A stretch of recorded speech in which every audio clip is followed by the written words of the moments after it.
Hey, happy Halloween. We're back. I know it's been a while. I know I said I was going to post more. I ended up going on vacation, got sick after vacation, and then I had to also take a little trip for work as well. So I am sorry, but here I am.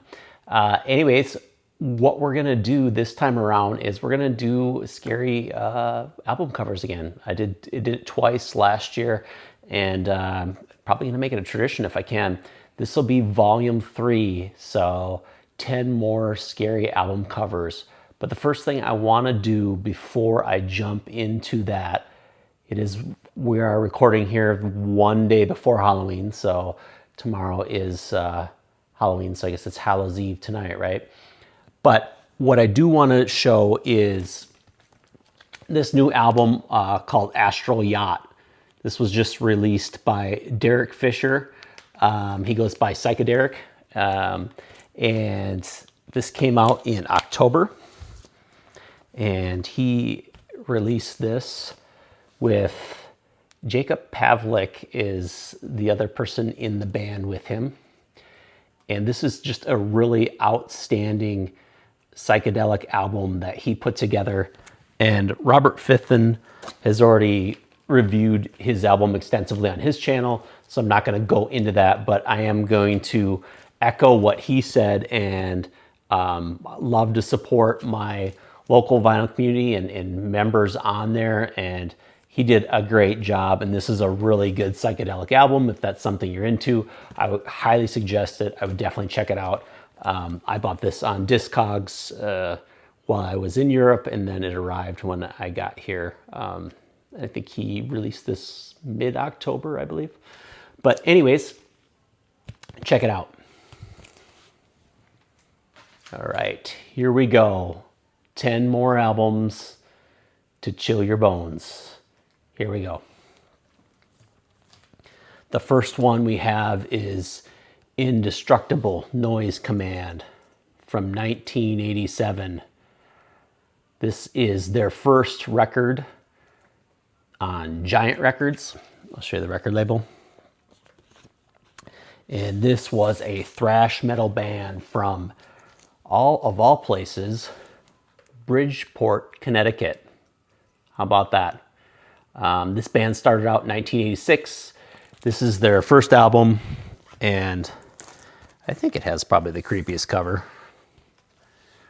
See that guy there? This looks like an insane asylum. There's also Charles Manson and Freddy Krueger locked up there, so bad juju all the way around. And I've never seen an album on this Giant Records before.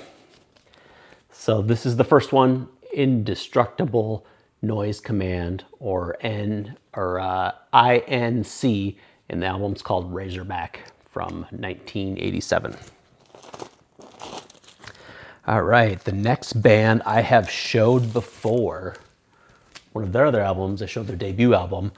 Now I'm going to show what is considered their most popular album. It's their fourth album and kind of the last that the band did, and a good one for Halloween. This is Hellstar, and this is called Nosferatu. This came out in 1989. Like I said, it's their fourth album. They were a really popular thrash metal band, power metal band from Houston, Texas. And this one just definitely fits the Halloween mood, Halloween vibe.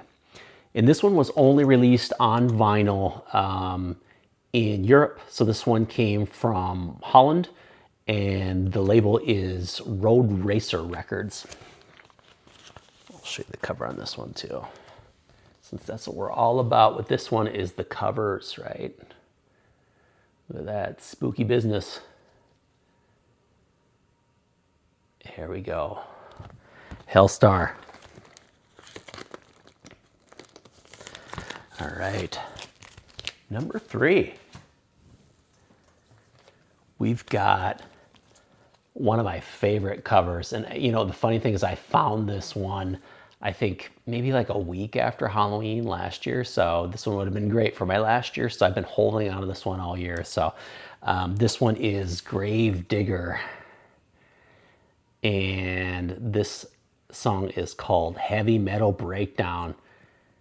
These guys were from Germany, heavy metal band from Germany. Like I said, the band is still active to this date, so they are still putting out albums. I think they put one out last year in 2024. This is their very first album. This is the US pressing on that awesome silver Megaforce label that Metallica was on originally. First two albums, Kill 'Em All and Ride the Lightning, were on this same label. And the back, there's some kind of crazy ritual they're doing back here. I don't know what it is, but the front cover here is just amazing. That cross busting out of the skull, but the round part of the skull also looks like Earth. And yeah, it's good creepy stuff, good creepy fun. This one came out 1984, and like I said, it was their first album of many. All right, number 4. We're gonna jump away for a hot minute away from the thrash, and we're gonna get into some. How about some Moog synthesizer? How about some creepy Moog for Halloween? This one is called Ataraxia, the Unexplained Electronic Musical Impressions of the Occult. This came out in 1975 on RCA Records, on the Tan label. I'll show you there, the Tan label. And this one just is really eerie. It kind of reminds me of, it's like an eerie soundtrack almost, right? I think The Shining is a good example of that. There's a bunch of other horror movies that have great kind of soundtrack vibes to them, and I would say this kind of falls in that same vein, with a nice electronic spooky cover there. And on the back, there's that giant Moog that they're operating, that Moog synthesizer to make all those creepy bleep blops and bloops. This one's a little harder to find, but it's a fun one, and definitely good for Halloween. Excuse me. All right, number 5. Number 5 is called Arax. And this is their second album on Metal Blade Records. This one came out in 1986. I'll show you the cover on this one too. This one's got a pretty ugly looking cover there. Looks like some zombies maybe. And this is that awesome Metal Blade Records. Here's the band in the back here. These guys didn't have a ton of albums. They're from Orange County, California. And I'll show you the Metal Blade Records label. There it is, with the blood and all on the axe. Like I mentioned, this was their second one. Their first one, I think, was just the year before this. And then they kind of fell off after that. And then they got back together again. But this is a fun thrash album. All right, number 6 is another one of my favorites. I love the cover too.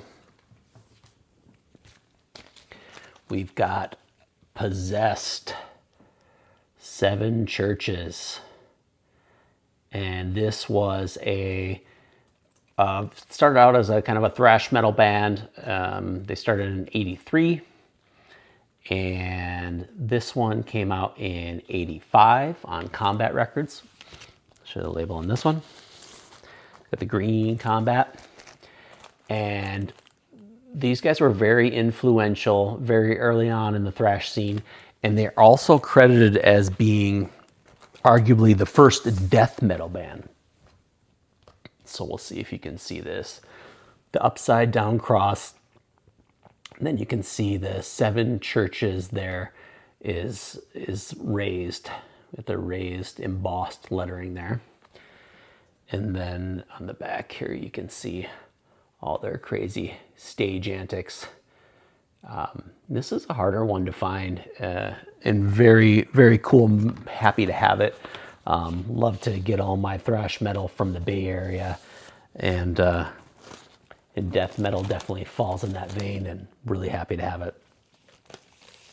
Okay, number 7. We've got the Rods. Look at that, 3-headed dog. What a monstrosity that is.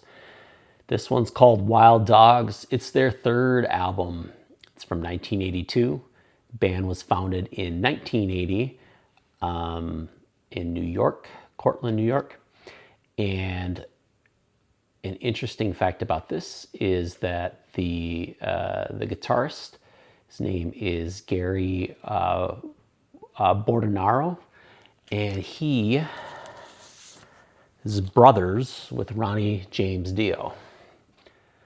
So I'll see if I can point him out in the back. He's a little harder to see here,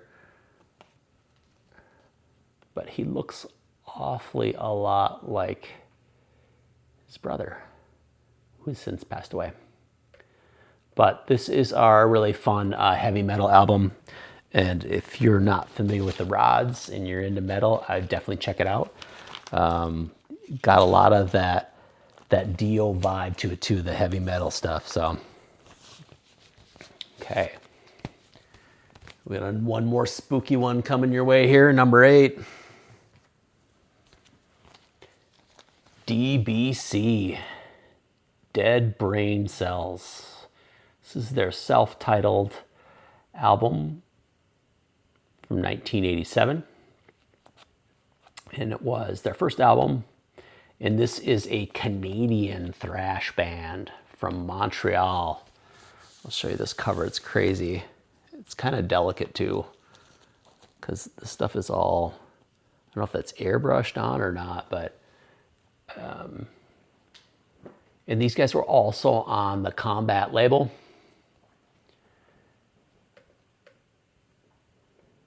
And this is kind of unique because I don't believe that there are that many thrash metal bands from Canada, more or less from Montreal. But they are on that Camo Combat label. Another really fun album. If you're into thrash, of course. If you're not into thrash metal, then it can get pretty tedious. All right, let's move on to number 9. All right, we're gonna leave Canada and we're gonna go back to Germany with Storm Witch, Tales of Terror. This one's from 1985, and this is, again, heavy metal from Germany. As I mentioned, this is their 2nd album. It's on Scratch Records. This group started in 1979. This is the original German pressing, like I said, on Scratch Records. You can see there's a girl there with a tombstone, and I don't know what that thing is with the little red eyes. It's menacing, I guess. I'll show you the back cover. And these guys are known as the Masters of Black Romantic by their fans. So, dark themes, right? Definitely good for Halloween. All right, last but not least, we're going to pack up from Germany. We're going to head back over to the States for the final one. The final one is Beowulf. And this is their self-titled album from 1986. It's on Suicidal Records. And these guys formed in 1980 from Venice Beach, California. and they are were a crossover band. So they started as thrash, but kind of moved into hardcore and punk. And I love this album cover too. If you take a look at this, it's like it looks like Night of the Living Dead meets Venice Beach, right? You got like skate punks that are turning into zombies. It kind of reminds me of Return of the Living Dead, actually, kind of the cheesy, corny punks fighting zombies. But on the back here is some more grotesquerie. But this is a fun album, and I will say, most recently, the lead singer and lead guitarist, his name is Dale Henderson. He just passed away here this last May, so R.I.P. Dale. But they did leave us with a couple of amazing albums, and I'll show you the Suicidal records as well here. I'll show you that real quick, so you can take a look at that. You got a straight razor with some blood on it, right? That's how they do. All right, folks. Well, it's going to be a real short one. Happy Halloween to everybody tomorrow. Enjoy the holiday. It's one of my favorites. And we will be coming back at you with some more videos here down the line. I have a couple of good ideas that I'm going to throw at you. One of them is I'm going to go through my favorite psych records on the ABC Records label. And I've got a few other tricks up my sleeve and things I'm thinking about as well. So please share a comment on what your favorite scary album covers are. What did I miss? What did I get right? And I hope to do it again next year. It's hard to find them, but they do show up. But until next time, be well, and everybody take care and enjoy yourself.